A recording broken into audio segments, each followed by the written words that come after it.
The most dangerous sporting activity for women, which turns out to be cheerleading, apparently. Hello, Stephen here. I don't know what number you're calling. This is a dressing room. No, all right.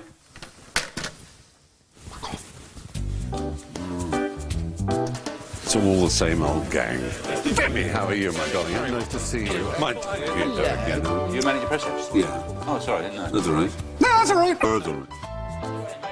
There's another me behind this public mask that is joshing and being amusing and trying to entertain. And sometimes it's a very miserable and despairing one, because I'm thinking, oh, God, when's this going to be over?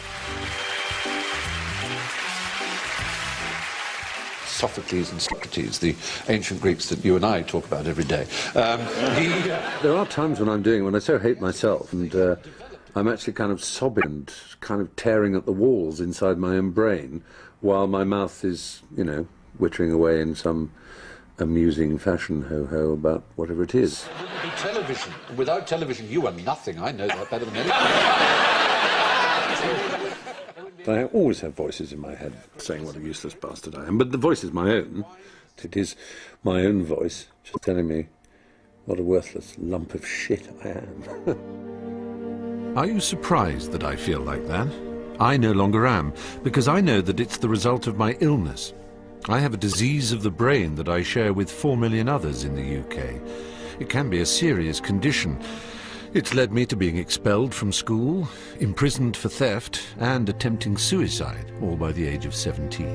Please welcome your host for the evening, Mr. Stephen Fry. It's tormented me all my life with the deepest of depressions, while giving me the energy and creativity that perhaps has made my career.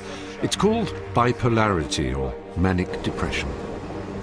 Until now, I've tried to cope with it largely by ignoring it.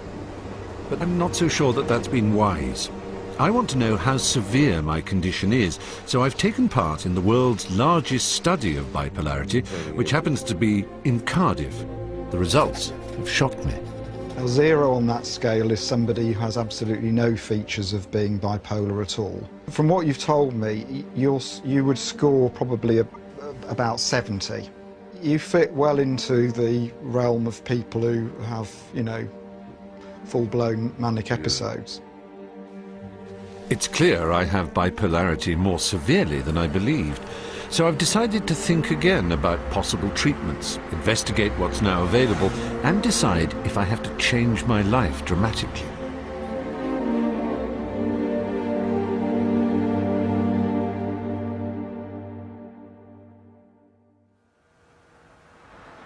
When you go on the net to find treatments for manic depression, you quickly discover there is no simple, agreed approach.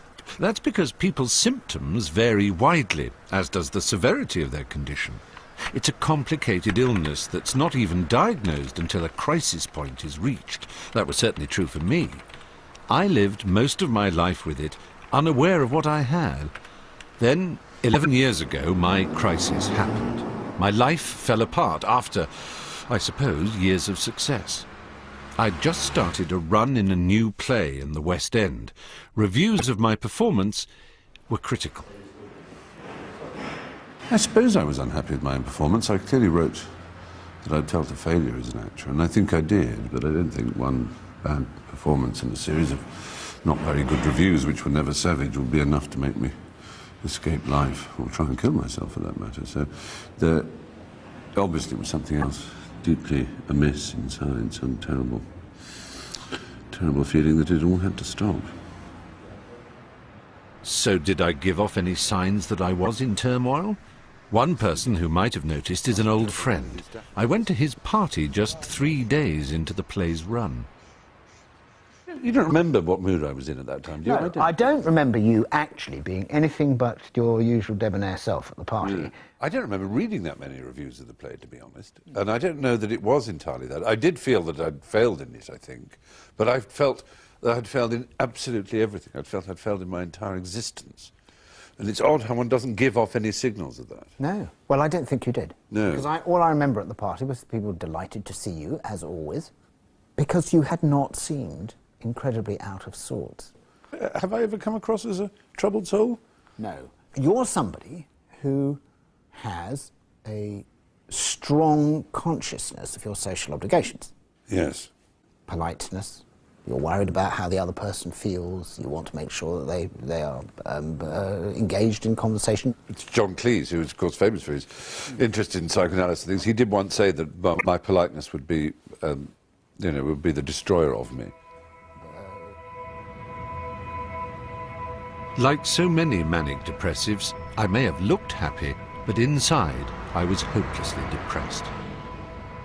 Within hours of Griff's party, I decided to act. Very early in the morning, I came down from my flat in central London to where my car was, in the garage.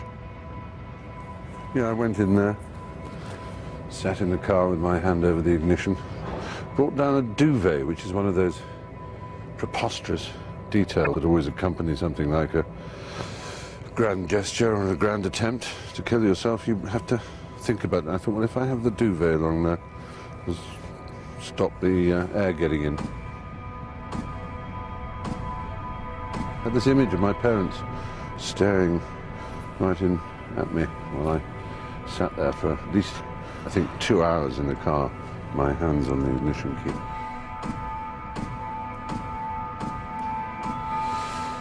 And so I decided not to do it.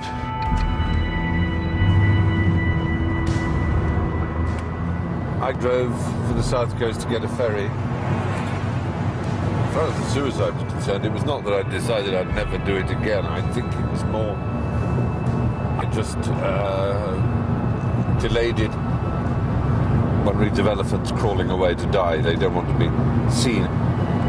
It's a primal feeling of ending and severing all connections with everything that you have been.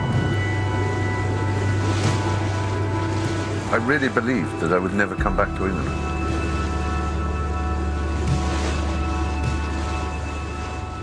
I had it in my head northern Germany or Denmark. Get a huge, thick white pullover and a pipe and sit in a stone cottage and offer to give English lessons and learn to mend. So I don't know what it was, a bizarre fantasy. The actor Stephen Fry, who disappeared after walking out on a West End play, has apparently been spotted heading for France on a cross-channel ferry.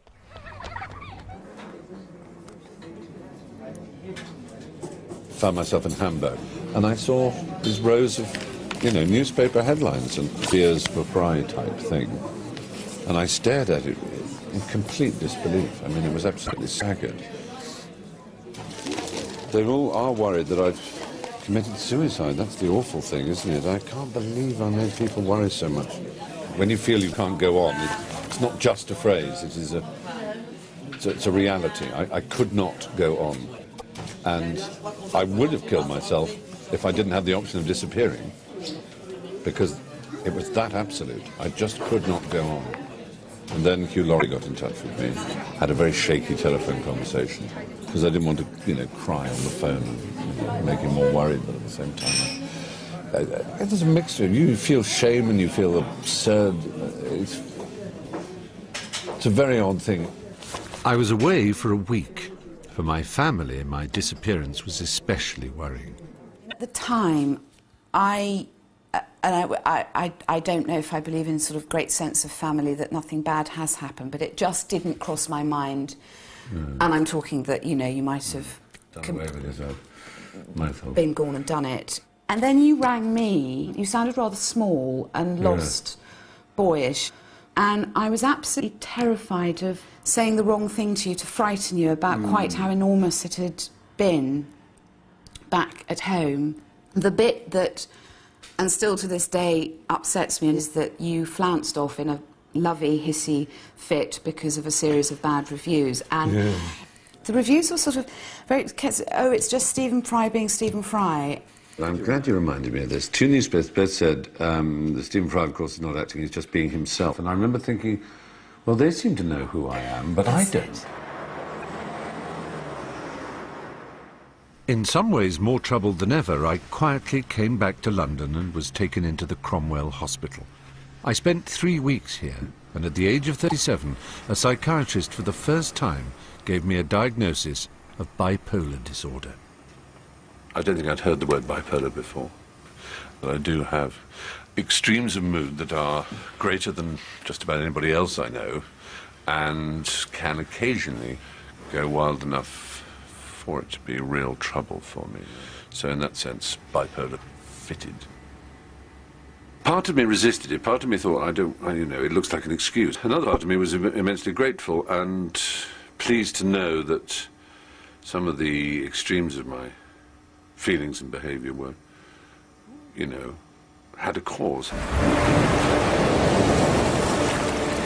With the psychiatrist's diagnosis came his advice for treatment.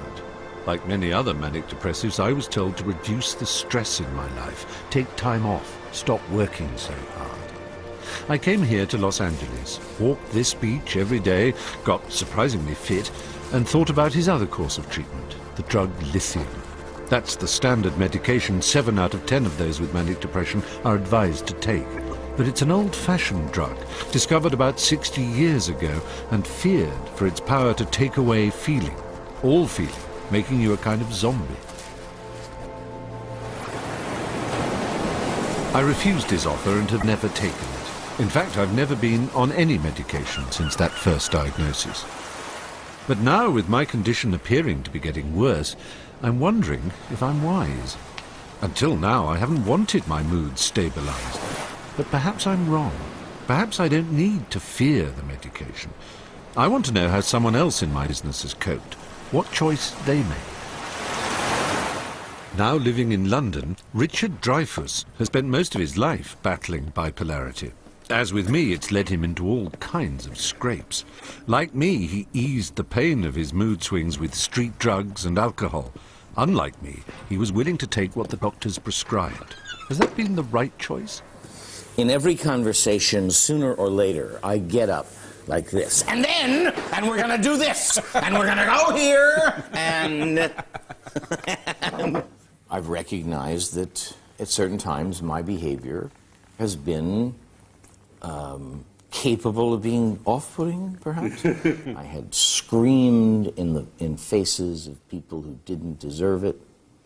I had been, you know, drunk and unruly and loud and awful, and I got into a car one night and I flipped the car. Last October, Dreyfuss wrecked his car in Beverly Hills. I was arrested, it was all public, everyone knew about it. That's when I said to my doctor, you gotta test me out. There's something wrong with me that I would be behaving this way. So you're on a pharmaceutical regime. Can you tell us what you take? It's different things. It's things having to deal with manic depression and ADD and concentration and sleep and anxiety, and lithium. Lithium was the very first thing I took for many, many years. And now, 20 years later, 23 years later, I am just about not taking lithium. I mean, there are those who are very afraid of lithium because they think of it as some kind of pharmacological zombie drug. Did you find that when you took it? With lithium, I remember driving down Mulholland Drive one night, and all of a sudden, I was aware, after 10 days of taking it, that I had letterboxed, that I could feel this. It was an absolutely non-claustrophobic experience that took the top and bottom and said you could live here. And I was very happy to do so. I married with it.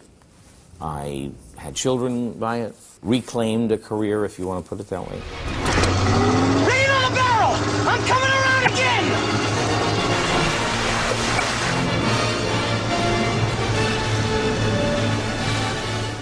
So we're talking about... The late 70s. Oh, late 70s. Oh, gosh, right. So the height of your powers.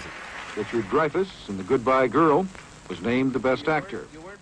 I changed dramatically. I said to my doctor once, I have become a person I admire in the last few years. I have wept more. I have said I'm sorry more. I have succeeded in endeavors that were impossible and blah, blah, blah, blah, blah. And I could not have done that without this courage. And he said to me, it's not courage. It is the absence of anxiety. And that is as true a statement Richard said yes to lithium and other mood stabilizers, and it's clearly helped him cope with severe manic depression. Perhaps I've been too hasty saying no to it, but I'd like to find out how medical science justifies dependence on drugs. Because, as Richard tells me, once he was on them, he's had to stay on them. That's what brings me to Aberdeen and a psychiatrist with strong views about taking the medication. I mean, here are your mood stabilizers, for example. Lithium. I mean, lithium was used for periodic mood disorders 2 centuries ago, but it was also used as a treatment for gout. And it was believed to have health-giving properties. And it tastes salty, but it's not a good idea to sprinkle it on your food if you... it's dangerous, it's toxic. It's toxic. That's... Yes, for the kidneys and for various other things, isn't it? It's not particularly healthy. That's the reason why, when folks are taking lithium, they have to have regular blood tests. So those who say, "Oh, lithium is a zombie pill," it's a kind of chemical pharmaceutical lobotomy. This kind of idea to you is nonsense. As many patients report cognitive dulling with many medicines in psychiatry. And that's particularly true in folks being treated with bipolar disorder. And some of that dulling of cognitive performance might not be due to the medicine at all, but might be a property of the illness. Right. And that by not taking medication, you might make that worse. The danger is that folks, and we know this is the case, that many patients with bipolar disorder just don't take the medicine. Colleagues in Edinburgh looked at what happened when folks gave up their lithium, and they showed that not only did patients relapse, as you might expect some of them to do, but some of them relapsed a lot faster than the pattern of their illness before they'd started lithium. I mean, for example, if someone stops and starts lithium, you will have more episodes of mania than you would have had you never taken it at all. If you discontinue your lithium, in the first year off lithium, the number of reported suicidal acts increases beyond the level that was there before. Because it means once you start, you really have to stay on it for good. Or in the longer term. Yeah. I clearly look preoccupied coming away from seeing Professor Reed, but it isn't because I'm worrying about his message, take medication and stay on it. It's because for the last few days, I've been feeling increasingly depressed. Very sort of black stage at the moment, and would love to be somewhere else other than here, frankly. I'm fully aware I'm a very awful person to be with. I find it difficult to meet people's eyes. I find it very difficult to connect to people. I find it very... I just want to be alone, frankly. I'm just praying that it'll pass, basically, because it's fucking irritating, and I hate myself for it. I mean, I've never thought that I hear voices, but I do have a voice telling me I'm a complete cunt all the time in my head. Usually when I feel like this, I hide away. I can't this time. For me, that numbing kind of depression comes 3 to 4 times a year and lasts a week to 10 days. I spend the time in the house, staring at the ceiling, still afraid to take antidepressants or mood stabilizers like lithium. So as you can see, I'm still very much in the grip of mood swings, but also still more afraid of the medication than the illness. Surprising as it might seem, this is a common reaction among manic depressives. A couple of years ago, I read a newspaper article by the parents of a 27-year-old girl called Zoe Schwartz. I wanted to talk to them about what was in Zoe's mind during her last depression. And it was 7 o'clock, she hadn't come, and I said, let's ring the police after supper. I remember at 7:45, the police came. In a flash, I knew what had happened. She went up to the end of the platform and she jumped very high. And the train driver then said, you know, it hit me at face level. She'd had it all planned. Zoe was 27 when she killed herself. She was beautiful, articulate, very bright, with a master's degree from the London School of Economics. But she'd also spent almost 10 years trying to hide the symptoms of an illness that had already led to suicide attempts. Hello. Hello. Love you, Dad. Looking back on it now, what I know, and I do realise she was going up and down. But she hid it from everyone. She would never accept it, she would never admit it to herself, and had she admitted it, maybe she could have been helped. This issue of people refusing to accept that they have it is a particularly difficult one. And did she imagine, was it pride in a way? That's what her best friend said. The week after she died, her best friend came, we were all together, and she said it was her pride killed her.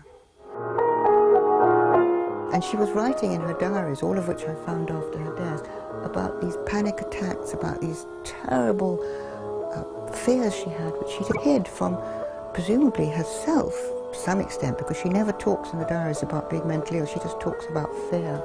Yeah. But she hid it from everybody. Despite the front Zoe put up, a breakdown eventually led to a diagnosis. She was presented with drugs to stabilise her moods. She resisted them. She used in her diaries the phrase, I don't want to be one of the lithium generation. It's a very modern phenomenon that Zoe was cut out to be a success. Her friends were successful. She had some very close friends from school. They were all successful in their way, and she was desperate to be a success. And the idea that she would be a basket case for all her life, that she would be taking lithium to bring her down, to sedate her, she could not accept that. Went into the hospital for a few days, and then she walked out. She hated it. She hated the people on lithium, hated it. With a lot of gowned people with lithium shuffling around a hospital, and she would naturally think, I'm not supposed to, that's not my life. That dread seems to have propelled Zoe to her death. She talked to the psychiatrist who came to see her every week or every 2 weeks, and she told him she wanted to kill herself. She died on Tuesday at 20 minutes past 12, and he rang us up on Wednesday at 9 o'clock, and he said, I think she did that yesterday because she didn't want to come into hospital and take lithium. She was really frightened of lithium. She was really frightened of hospital, and she felt there's a terrible stigma. That stigma is very, very important, and I really do hope that you, Stephen, will be able to do something about that in this program, because this is so harmful. It's revealing that Zoe saw going into hospital and taking drugs to calm her not as stages on the way to helping her recover, but as treatment she couldn't bear to undergo. It's that fear that medication will reduce people to vegetables, that image of One Flew Over the Cuckoo's Nest, helpless patients made passive zombies by electric shock treatment.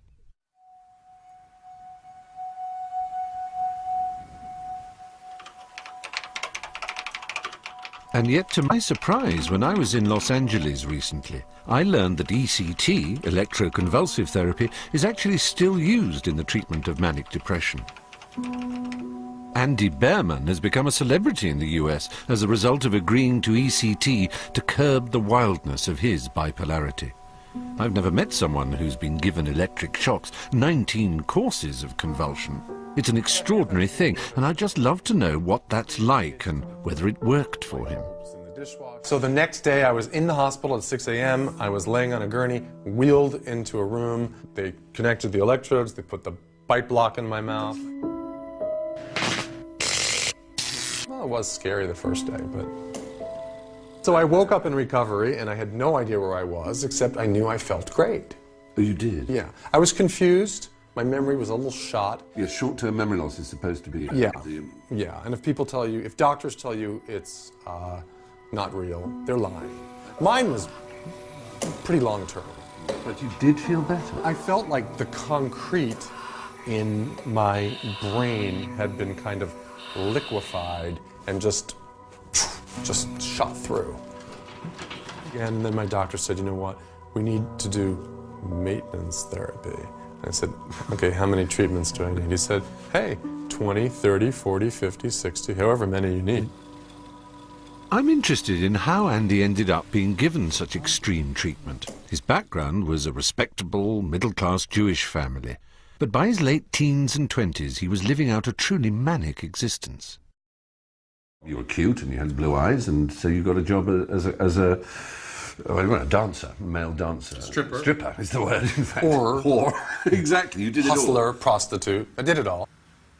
That kind of all ended, and then, because you have to understand how the mind works, the manic mind, okay, what am I going to do next? Wait, maybe I should go to law school. Maybe I should go to medical school. No, that doesn't work. My sister's interested in public relations. Let's go into business together. We're making $3-4 million. Out of control. And then I realized, this isn't what I want to do. I want to be a writer. No, I desperately need to be an art dealer. And then we're doing $10 million a year. But then I take it another step further. So I start counterfeiting, going to Japan, going to Germany, selling, $1 million worth of paintings. I'm about to be arrested by the US government, and they're very excited because this is a big art crime, millions of dollars. Over 10 years of crazy behaviour, but it was only when Andy went to prison that he was at last diagnosed as manic depressive.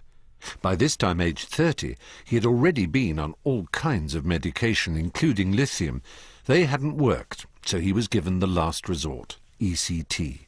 The treatment changed not just his mind, but his life. So I wrote this article for the New York Times Magazine called Electro Boy, because a nurse had called me Electro Boy in the hospital. And it was just a story, an 820-word story, about my experience with ECT. And then I'd have to say, from that point on in my life, nothing went wrong. Andy's article became a best-selling book that was then optioned for a film. Suddenly, the whole world knew Electro Boy. ElectroBoy.com, Fighting Depression and Bipolar Disorder. All my closest friends have read your book and love it since they understand me slightly better now. I am 22 now and still suffering in bliss and agony. Bliss and agony. That's a good phrase, yeah. 20% of people with bipolar disorder kill themselves. 40% never are able to function well enough and end up living with their families. Another 20% don't function at the level that they were ever going to be able to function at, and work as clerks or cashiers or things like that. And 20% somehow stabilize, recover, and just go on to lead extremely productive lives. So do you think it's Andy Behrman who beat bipolar, or the doctors who found the cocktails? Or No, it's me who beat bipolar in tandem with a doctor that I saw for 10 years.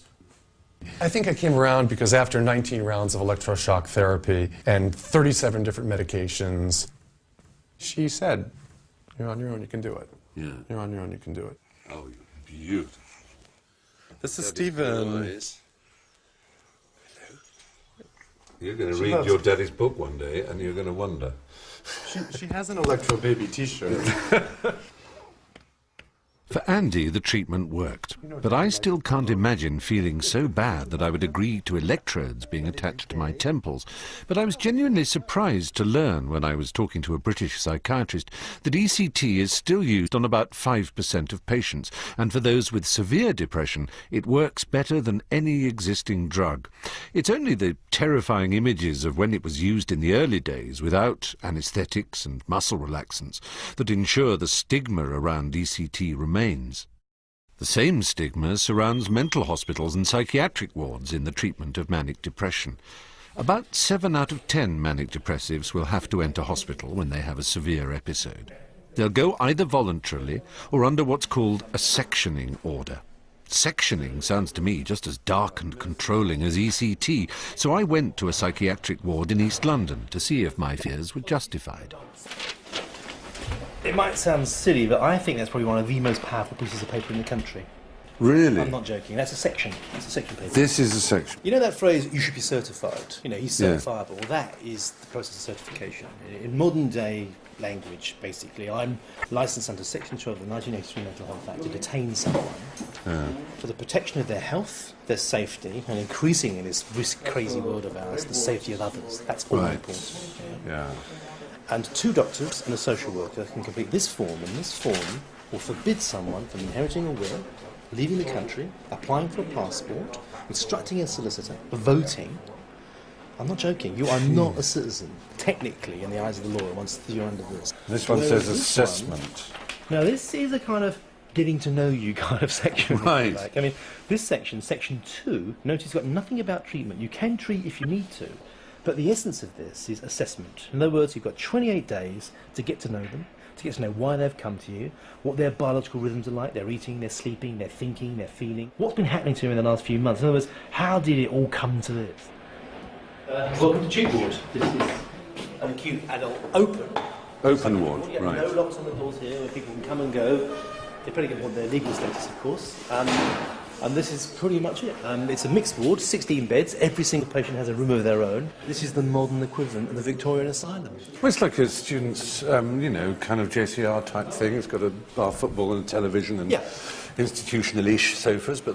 What is perhaps unlike a student? There's the kind of stuff that goes on in here. I mean, you wouldn't believe it, but these walls see more than their fair share of shrieking and despair in their time than most walls do. I've never been inside a psychiatric ward before, so that was rather reassuring. But it must still be a harrowing moment for the family and friends of a manic depressive when they feel they have to put a loved one inside. An old friend spent years as a psychiatric nurse watching that struggle. Did you regard it as a very serious step to section people? Oh, I think it's a hugely serious step to section people. Obviously, the vast majority of people who are hypermanic or in a manic phase of a bipolar illness, what they don't have is insight into their illness and behaviour. And that's obviously why sections were originally invented, you know, was to be able to keep someone safe when their natural instinct, because of their illness, would not be to do it themselves, you know. So the vast majority of people you talk to who have been sectioned will say to you, I've got absolutely no idea why I was sectioned, I was perfectly all right, you know. And then you find out they were sort of hanging out of a window by one hand, naked, kind of, you know. I remember we had one young woman brought in once, and what she'd done was she'd gone to a multi-storey car park and she jumped from the roof of one car to another, and she completely totaled about 70 or 80 cars. And she'd loved it, as you would, wouldn't you? There she was as high as a kite, she was laughing, you know, in this kind of manic sort of gothic her way. But they're trailing along, and her poor, quiet, sort of elderly parents. What the hell do we do, you know? And a lot of the time, in those particular sort of manic phases, it's the families you feel sorry for, because they're the ones that have to cope with the fallout of all the damage, emotional and physical, that their relative does. But the remarkable thing is that we contain it. I mean, it sounds kind of daft, but I think it is a heroic place. It's secure in the sense of being a sanctuary. You know, the old-fashioned meaning of the word asylum. It's a place to go when you're having a really, really, really bad time. We take people in, like, who've doused themselves with petrol, who have tried jumping off of flats, who've taken vast amounts of paracetamol, who do not want to live anymore. And we bring those people in, and I would say that 9.5 out of 10 punters leave here happy and well. Now, if that isn't a result, I don't know what is. Pessimism has always dominated our thinking about mental illness. It's just like the ghost of stigma reinventing itself as despair in this particular case. The idea is nothing you can do. Well, that's complete nonsense. Both Joe and Mark Salter, nurse and doctor, believe sectioning can help manic depressives. But I also want a patient's view.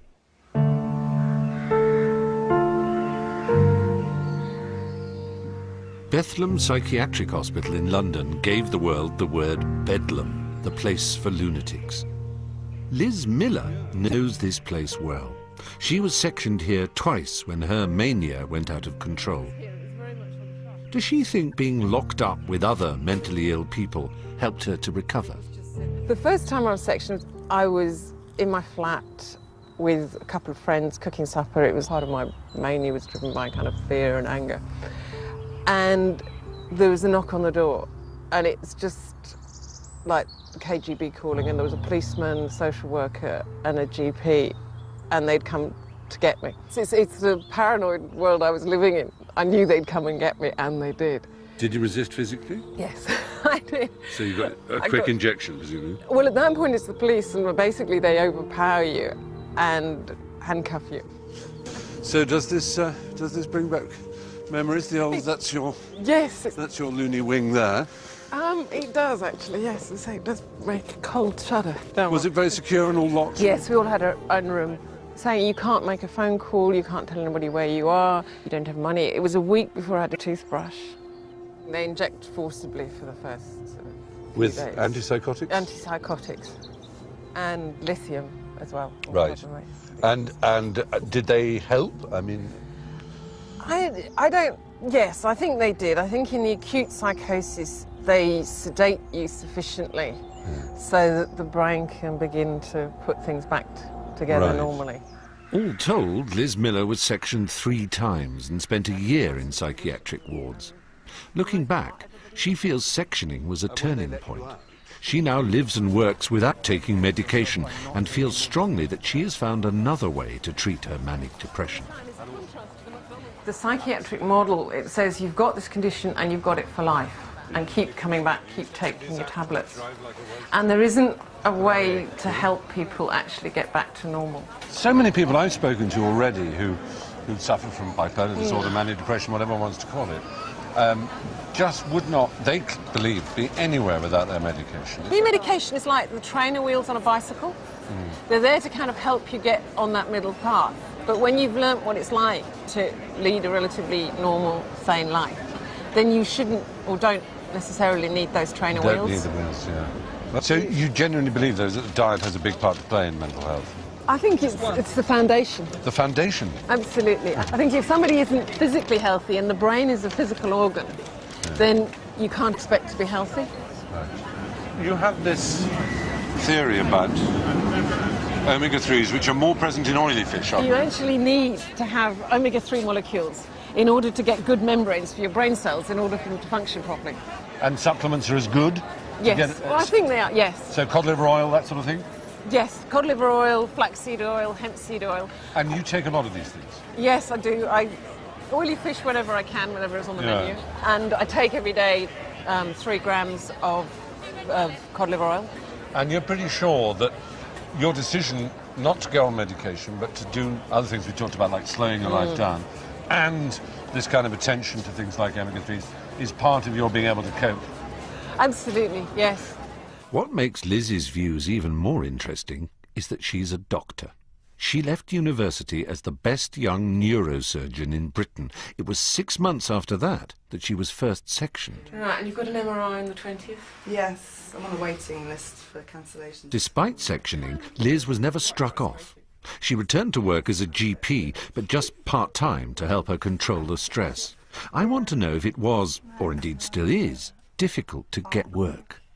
It's difficult to know. We've a long way to go till mental health is just accepted as part of every day, you know, part of the rich tapestry of life. Certainly a few years ago I would have said definitely that one wouldn't get the job. Have you ever actually held back details on your past? I have. Certainly in the early days I lied unscrupulously and I recommended other people to lie. The situation's changed in the last 5, 6 years, and because of the Disability Discrimination Act, Disability Discrimination actually makes it unfair to discriminate against someone on the grounds of mental health problems. And the practice that I was working in general practice, it's almost like I'm their token loon. I'm their proof that they have a modern approach to you know, medical care. They've got one of their own. As both doctor and patient, Liz is convincing. But Liz says when she talks to psychiatrists about how she has a job and manages her manic depression, no medication, special diet, less stress, they're reluctant to believe her. Wait and see, you'll have another episode. Well, for 15 years, she hasn't. I, on the other hand, as you know, do have episodes, not breakdowns as in 1995, but sufficient to worry those around me. The QI dates at last, we've got them all. Oh, so have we? do you want to put those in? My sister Jo helps look after my work schedule, admittedly one that would horrify Liz Miller. But I can't seem to live life part-time. I have to work hard, even at the cost to my family. Then Prepare to Scream, probably the heaviest. 15, 16 and 17. Bloody hell. I know. I can't go to New York on Friday, but I could go on Saturday and Sunday and come back on Tuesday, couldn't I? I can tell from the minute I hear your voice what mood you're in. When you came back from Peru and you were wildly depressed and I was terribly worried about you. You just took to your bed for... You were black. Yeah. And somebody else who'd seen you rang and actually said, I'm terribly worried about Stephen, I'm not quite sure what to do, I don't know what's the matter with him. I was a bit sick with worry, and I can't remember if I thought, oh my God, here we go again. Because I enjoyed myself in Peru, and it was just coming back and being... There have been times when I've been worried about you, especially when you've been away, and I've just rather hated that sort of hotel room coming back on your own.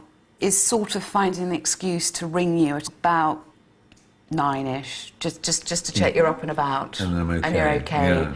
and feeling slightly sick until I speak to you. Yeah. I'm quite dispirited that my condition continues to be such a worry to those around me. Yes. And nothing on a Tuesday.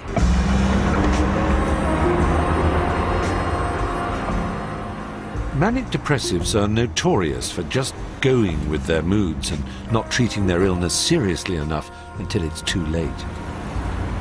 Ellie Oakes was a director of finance at B&Q, a high flyer, but she also had manic depression, except she wouldn't admit it, not to anyone, not even herself. As a result, Ellie took no medication. Her symptoms got worse, and eventually she lost her job, her marriage, and nearly her children. I want to see her because of the individual way she's turned her life around. With an accountant's eye for spreadsheets, she began to keep a mood diary. See, when I first did this graph, I was surprised that it looked like this, because I just kind of take each one as it comes. I think about it. You rate from 0 to 3 your mania, and from 0 to -3 your depression. So 0 is, as it were, a stable mood. And the highest it goes to is 2, I notice. It peaks at 2. 3 you would regard as unmanageable, as dangerous? Complete dangerous, I think. Yeah, Actually, I mean, dangerous to myself, yeah. And to the happiness of the family, absolutely. and to the peace Yeah. and everything else. What Ellie means is when high, she loves to spend and spend, forgets what she's left burning on the cooker, sleeps 4 hours a night for 8 weeks, and has the energy to update her new company website at 3 in the morning. But when she's done, she can't get out of bed. A lot of sleep, so we're getting up to 17 hours a day. And I just have to, I can't do anything about it. 17 hours a day. Yeah, I mean, it's pretty the bad. cat would be proud of that. Yeah, absolutely. No wonder partner Paul takes a close interest in how her moods are developing. And when she's being creative and it bubbles just into the 1 out of 3 of that scale, then it's manageable. If it starts going above that, then we intervene. Right. With drugs, with medication? With medication, or initially we'll say, right, okay, stop, start stepping back, start relaxing, start working less hours. And sometimes it works. Sometimes you can actually take the illness and work with it so it doesn't get any higher. And is she sometimes resistant? Is she enjoying the mania so much she doesn't want to? Yes. And sometimes well, look, I need you to take that tablet just so it doesn't get too high, can be a threat. I don't want to take it. And then you have to have the argument. When we think of mental health, we think of, men in white coats. Has it ever come close to that? We've reached a situation where we've accepted we couldn't cope at home. And Ellie had to go into hospital. There was no chance of her getting well on her own without support and specialist support. So at that stage, had to go into hospital. Yeah. And that was, at that stage, for 10 weeks. Wow. How long ago was that?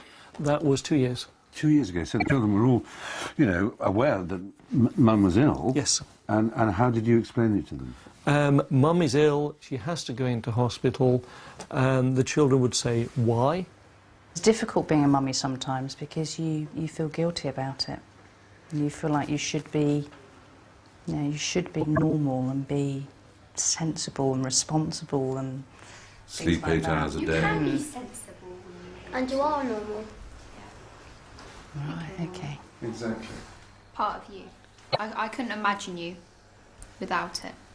How many mums do you see drawing pictures, painting, bead making, jumping up and down, running around, making jokes? When I'm in those times when I have ideas and I want to do things, they don't get fed up with it. Like someone's got like a special voice, that's a gift. This is just like a special voice, but better. Ah. All personalities are balanced out by something. Yeah. And Mum's just happens to be that her creativity is balanced out by her going to sleep. Yeah. Does it touch you that they think you've got a gift? I can't describe what that feels like. I just...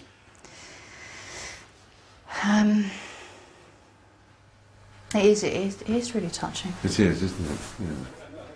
Ellie's mood diaries clearly let her see the big picture of her condition, and I'm impressed at how open she is with her family about her moods and behaviour. I've never mapped my own moods week by week, year by year. Perhaps that allows me to avoid seeing just how frequently they occur and how strongly they shape my life. An obvious manic sign for me, as it is for Ellie, is excessive shopping and spending. Now, psychiatrists encourage manic depressives to notice wild behaviour and then hold it in check. To that end, they not only offer drug regimes, but more and more psychotherapy. One talking therapy that they say proves useful is called CBT, cognitive behaviour therapy. It emphasises changing how we think about what we're doing. I've never tried it, but I've often worried about how I shop when I'm manic, so I've asked Jan Scott, an expert in CBT, to come and try to help me keep things under control. I've probably got about 9 digital cameras. How many pictures do I take? None. Absolutely none. And you see now, here we've got sat-navs. How many of those have you got? I've got about 5 sat-navs. Digital DVD projector. That's an interesting thing to have, don't you think? What people always tell us is it's that it is driven. It's almost like an addiction that they don't feel able to stop it. I think I have 12 computers. I must have something to 14 to 20 iPods. I know a fair number of people are in for toys for the boys, but they don't have 14 iPods. They don't have 13 computers. I tell you what it is. What you've discovered is that I'm insane. I'm actually mad. Good to see you. I'm really well. How are you? Oh, have you got the new Mac Mini? That? Yes, I'd love to. That's fantastic. People do it, and they feel even more stimulated, more excited about it, and it feeds into this desperate, vicious cycle. And so one of the things we try and do with people is to recognise it absolutely right at the start of when they're becoming hypomanic. I don't want to be a killjoy here. Yeah. Is this because you really want this? No, this is really practical and sensible, believe me. Yeah? This is brilliant. Because you've only got 12 at home. Yeah, but I know what you mean, but see, I'm beginning to sweat now. It's like, no. Could you stop yourself? Probably wouldn't. I mean, in the mid-80s, I had 11 motor cars. It is my treat, and I'm aware that even if it were irrational, the fact is I work so fucking hard that this is the few moments of pleasure I get. Supposing somebody turned around and said, look, this is going to cause trouble if you do this. If you go home with this today, you know, it's going to be a bit of a fight on. I would stab them in the throat with a pencil. Hey! You didn't stop me, did you? Well, we can't stop here. There must be somewhere else to shop. Chances are we're not going to get you out of here without a bag of other things. It'll get you juiced.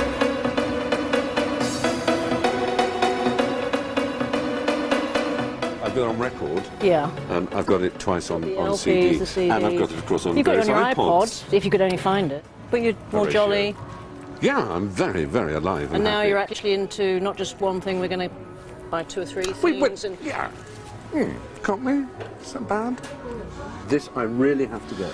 When I go into a shop, I can come out £10,000 poorer like that. I haven't got this one. Don't do it. Are you sure? There are certain things I look for, which I'm just always praying will arrive. One is a box set of Preston Sturgis movies. Very hard to get. Palm Beach Story. So they're not likely to have them on display. They're more likely to have to order them. If they order them, I'm not going to bother. I can't order them and then come back in a week later. It's got to be there. It's got to be there. It's got to be in front of you. I know I'm mad, aren't I?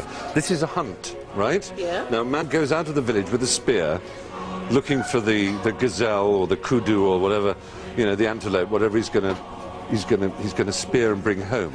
Now, you don't get to a hunt and have a little sign saying there are no gazelles in the jungle today. Please book one and come back hunting tomorrow. You've got to have the joy of the kill. This is my jungle. This is where I go out and forage. So, and if it's and it's the hunt is all, and the smell of it in your nostrils, and if it's just someone tapping on the keyboard and saying come back in a week, well, hey. DVDs is another one. If there's any film that's come out, I have to have its DVD. Even films that I know I'm just going to loathe. Spider-Man 1 and Spider-Man 2, the chance of me watching them are extremely remote. See, I've got all these, but I had to buy it. You're looking at me with narrowed eyes. No, God, you're so cruel. You are just so mean. I can't believe you. We found it. The delivery of the thing that you really wanted may release the endorphins at the time, but there's a big down afterwards. There's a crash. Do you feel guilty afterwards? Yeah, there is a feeling of guilt and squalor. You know, it's like squalor. Unlike in analysis where you might be trying to look at subconscious processes, you're actually trying to look at the thoughts that people have that are very prominent in their mind. And you can use that to look at how that influences their mood and their behaviours. You'd want to help people identify the risks of when they become a bit disinhibited and how they could handle that. Can you reduce the risks in a behavioural way? Can you change people's behaviours? Jan tries hard with me, but I've had years of practice. Will I undergo a course of cognitive behaviour therapy? Not yet. I like giving my manic side full rein at times, although I recognise I'm lucky. I can afford my excesses. But I am interested in how cognitive therapy can be used with manic depression. When Jan tells me about a young girl in North London who wants help because the depressive side of her bipolarity is making her feel suicidal, I want to meet her. Cordelia? Hi. How nice to meet you. I'm Stephen. Hello. Hi. Teresa. Teresa, you're nice to Cordelia's meet you. mother, yes? Very nice to see you all. Come in. I mean, that's what you say. Yes. Gosh, what a Don't house. go down the steps. The photos on the wall tell the early part of Cordelia's story. A clever girl at school, a photographic memory for learning, and a creative urge to write a novel at 14. Then Oxford. But that's where the symptoms began. A third of each month she'd be depressed, the rest manic. By the time of her finals, her memory had gone. After university, her condition worsened, and she was eventually hospitalised. If you want to look at the mood scale, it's in the kitchen. Oh, I'd love to. 8, inflated self-esteem, rapid thoughts and speech, counterproductive simultaneous tasks. Yeah. Yes, I recognise That's that about where I was when I was in hospital, about 8. No, I think you were at 9. I was not in touch with reality. I was not paranoid and vindictive. Cordelia's manic side frightens her mother.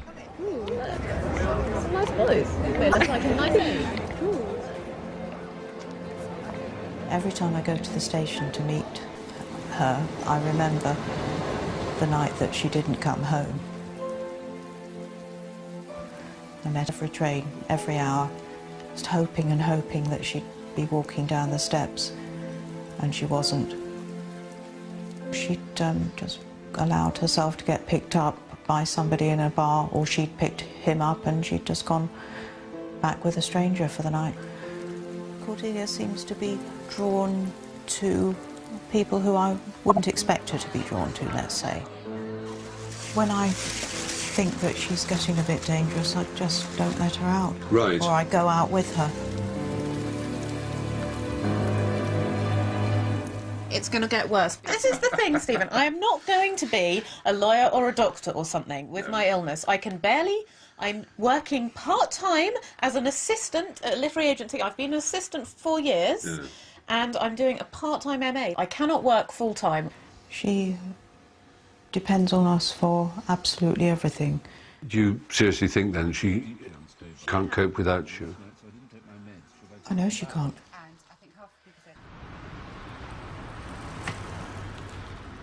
When we're left with Norman on his own, the story doesn't work for me, and I just found it quite depressing. And I was wondering if just I didn't get it. Exist anymore in old England that doesn't fit. Cordelia's fears about her future depress her. That does come across. But even worse is the effect her depression has on the one activity she loves, her writing. That's what she desperately hopes Jan Scott can help her with. You've got this terrible problem that as soon as you slip a little bit below a normal mood state and you're depressed, your creativity disappears. I suppose what I had thought is that when I was depressed I would be able to write about being depressed, but I actually can't. I can't even write about being depressed when I'm depressed. I can't really write about anything. For about the first 5 or 6 years of having the illness, I wouldn't ever be depressed for more than a couple of weeks.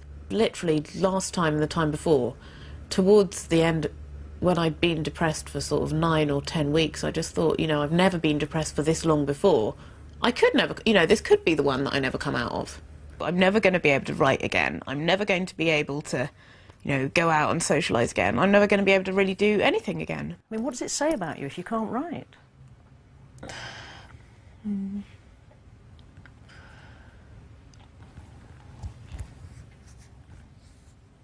What's going through your mind? Can you say it?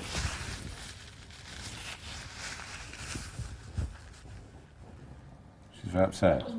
She's picked up her bag. She looks as if she wants to walk out now. I find watching later and talking Cordelia through her feelings very moving.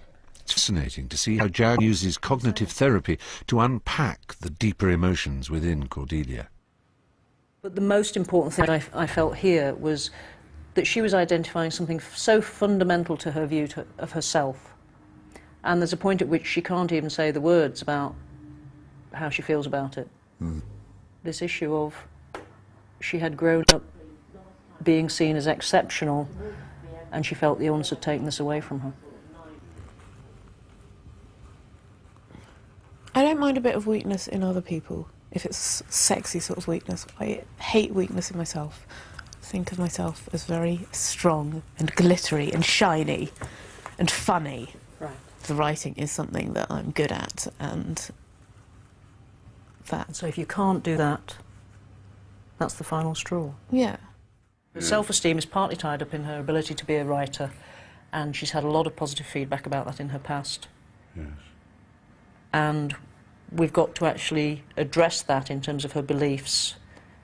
Because otherwise it becomes this vicious cycle, and and it becomes very dangerous because she becomes, she potentially could become quite hopeless. Mm. Mm. And that makes people very vulnerable. Generally thinking about suicide and death is not good for me at all. So I don't want to. With the stigma that still surrounds mental illnesses like manic depression, I thought Cordelia was very brave, allowing me to witness such a private moment. Like the others I've met, she was prepared to be seen and heard so that all of you know better about the illness we suffer. Just like me, Cordelia has come to accept that she has a chronic condition that will be with her for the rest of her life. That's a painful realization. But she also learned from Jan Scott that it's like having asthma, in that while it's always going to be there, the key for most people is in finding ways to reduce the attacks and to make them less severe. That's where treatment comes in. Cordelia accepts it, but what about me? After all I've seen and heard, I'm still unsure. I feel reluctant to embrace a life on medication, but I do fear the intensity of my moods and where they can lead. As I say, I don't want to kill myself. I wouldn't mind dying. It's a terrible thing to say. And I hear myself and I think, oh my God, my mother's going to hear me say that. And I think, how awful, Stephen, what do you mean you wouldn't mind dying? That's a terrible thing to say. And all those who love me would say, what an awful thing to say. But a lot of them would say, yeah, I know that feeling too. And yet, as with all bipolars, there is this other side. I love my condition too. It's infuriating, I know, but I do get a huge buzz out of the manic side. I rely on it to give my life a sense of adventure, and I think most of the good about me has developed as a result of my mood swings. In this journey, I asked many of my fellow manic depressives how they balanced this contradiction. I asked them if they could press a button to release them from their bipolarity, would they do so? Most, despite traumatic moments in their life, said no. So after all this, what would I do?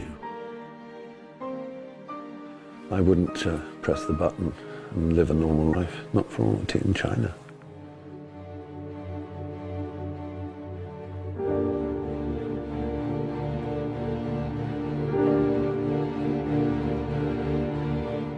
You can find out more about manic depression and treating the condition by logging on to bbc.co.uk/health or by calling our helpline on 08000 155 327.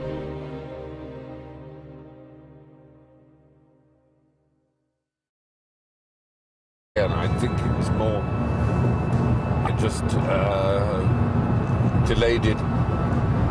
When redevelop elephants crawling away to die, they don't want to be seen. It's a primal feeling of ending and severing all connections with everything that you have been. I really believed that I would never come back to England.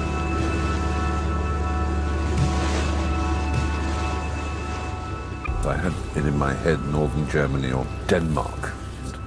I'd get a huge thick white pullover and a pipe and sit in a stone cottage and offer to give English lessons and learn to mend. So I don't know what it was, a bizarre fantasy. The actor Stephen Fry, who disappeared after walking out on a West End play, has apparently been spotted heading for France on a cross-channel ferry.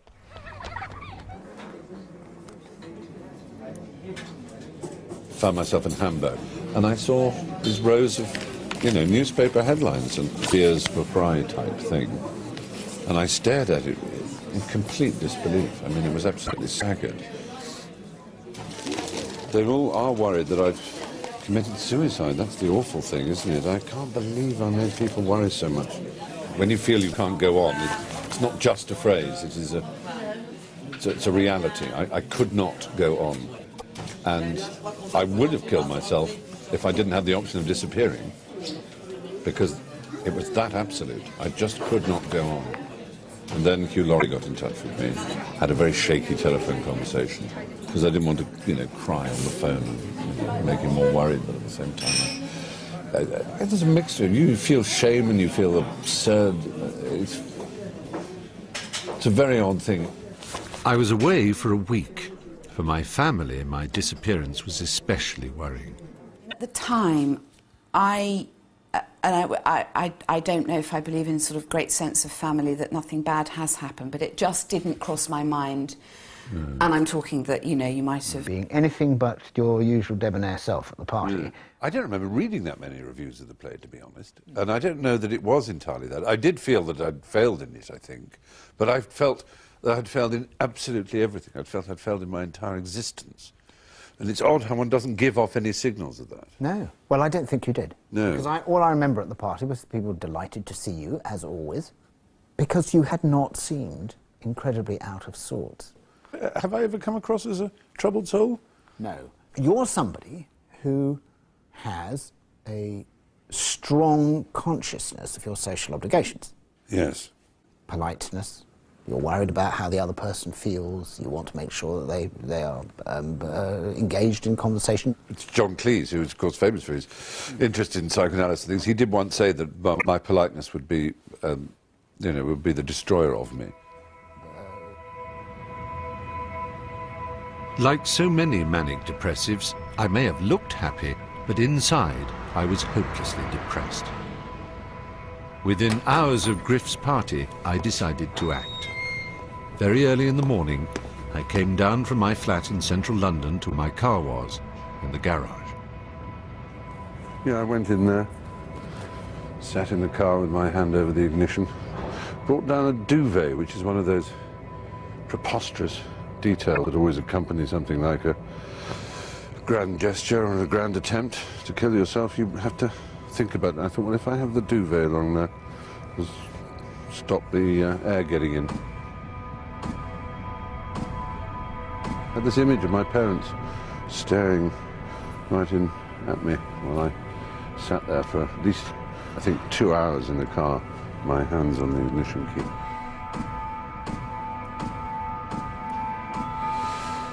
And so I decided not to do it.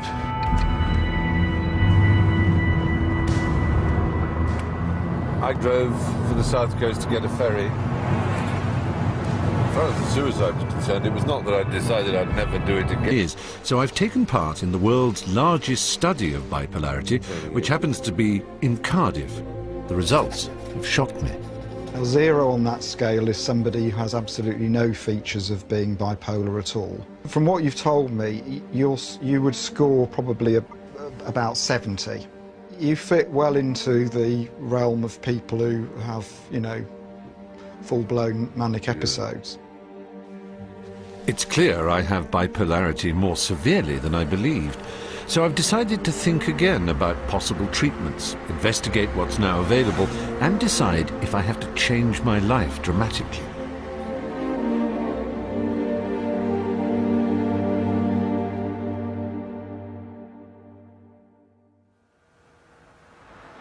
When you go on the net to find treatments for manic depression, you quickly discover there is no simple, agreed approach. That's because people's symptoms vary widely, as does the severity of their condition. It's a complicated illness that's not even diagnosed until a crisis point is reached. That was certainly true for me. I lived most of my life with it, unaware of what I had. Then, 11 years ago, my crisis happened. My life fell apart after, I suppose, years of success. I'd just started a run in a new play in the West End. Reviews of my performance were critical. I suppose I was unhappy with my own performance. I clearly wrote that I'd dealt a failure as an actor, and I think I did, but I don't think one bad performance in a series of not very good reviews, which were never savage, will be enough to make me escape life, or try and kill myself for that matter. So there obviously was something else deeply amiss inside, some terrible feeling that it all had to stop. So did I give off any signs that I was in turmoil? One person who might have noticed is an old friend. I went to his party just 3 days into the play's run. You don't remember what mood I was in at that time, do you? No, I don't remember you actually. The most dangerous sporting activity for women, which turns out to be cheerleading, apparently. Hello, Stephen here. I don't know what number you're calling. This is a dressing room. No, all right.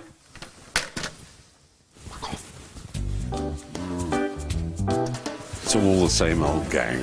Jimmy, how are you, my darling? Nice to see you. You Manic Depressive? Yeah. Oh, sorry, I didn't know. That's all right. No, that's all right. That's all right. There's another me behind this public mask that is joshing and being amusing and trying to entertain. And sometimes it's a very miserable and despairing one, because I'm thinking, oh God, when's this going to be over? Sophocles and Socrates, the ancient Greeks that you and I talk about every day. There are times when I so hate myself, and I'm actually kind of sobbing and kind of tearing at the walls inside my own brain, while my mouth is, you know, wittering away in some amusing fashion ho-ho about whatever it is. It wouldn't be television. Without television, you are nothing. I know that better than anyone. I always have voices in my head saying what a useless bastard I am, but the voice is my own. It is my own voice just telling me what a worthless lump of shit I am. Are you surprised that I feel like that? I no longer am, because I know that it's the result of my illness. I have a disease of the brain that I share with 4 million others in the UK.